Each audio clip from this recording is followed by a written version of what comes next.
Hi, this is Camilo Gonzalez, and this is my mini speech 5.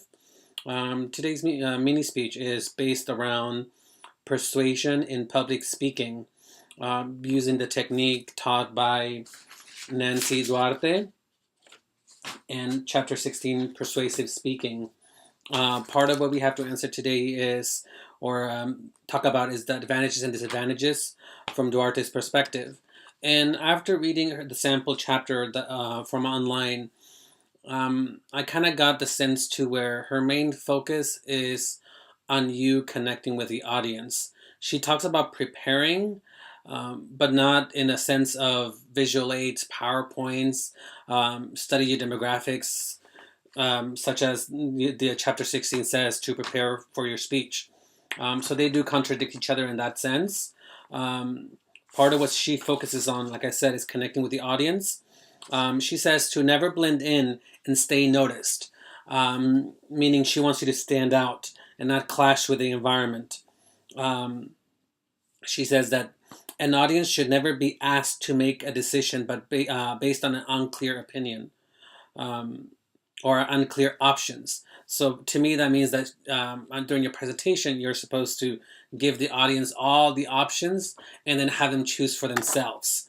The book, on the other hand, talks about preparing, studying demographics, preparing PowerPoint, getting all your evidence together so you can present it to your audience, so you can persuade them to do the changes you want them to change. But the main focus from chapter 16 is you want to give the audience as much evidence as possible, using stories, PowerPoints, numbers, charts. The chapter 16 teaches you how to deal with hostile audience, neutral audience. So it really goes into depth on the different phases or different areas of persuasive speeches. Unlike Duarte, she only focuses on you being liked, you connecting with the audience. She doesn't talk about any PowerPoints. She doesn't talk about any of those things that you could use also to connect with the audience. She only bases it on you connecting, the audience, being yourself, being having integrity, and being interesting. To me, being yourself could be challenging because, for example, if you're trying to persuade people of upper class, you are not. If yourself is wearing jeans and tennis shoes, you don't want to do that because they're probably not going to take you seriously.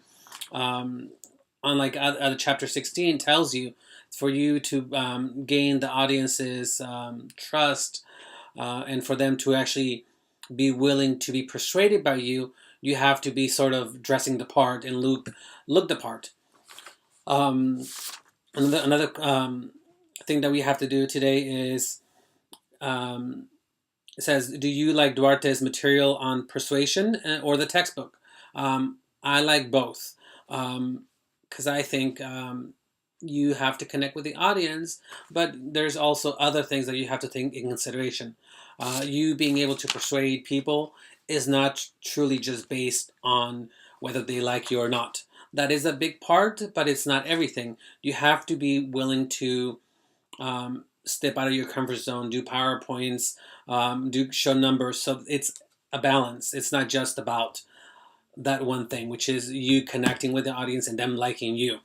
Um, According to Duarte, she says, you need to tap into their deeply seated desires and beliefs in order to be persuaded. Be a sharp thorn to pick their heart. Um, to me, that means that you really have to connect with the audience and have them feel for what you're trying to get them to do, and really have them make a decision to be persuaded by you with the heart. When I think that some people make the decisions with their brain, so you have to be able to do both. Um, be intellectual about it, show numbers, graphs, but also connect with the audience, maybe by storytelling, um, or talking about personal experiences. That can help you achieve that. Um, it says, which one is more realistic and helpful? I think they both are. Part of what I liked about Duarte's is that it is very simply written to where I was able to understand everything, and I understood what she meant.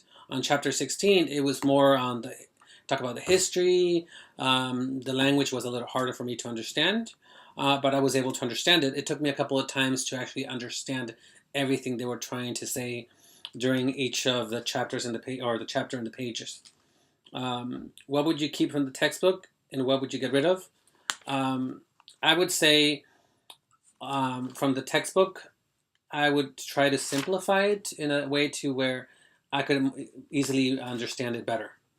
So yeah, I do think that they're both great, great points of views. It was great reading both. Thank you.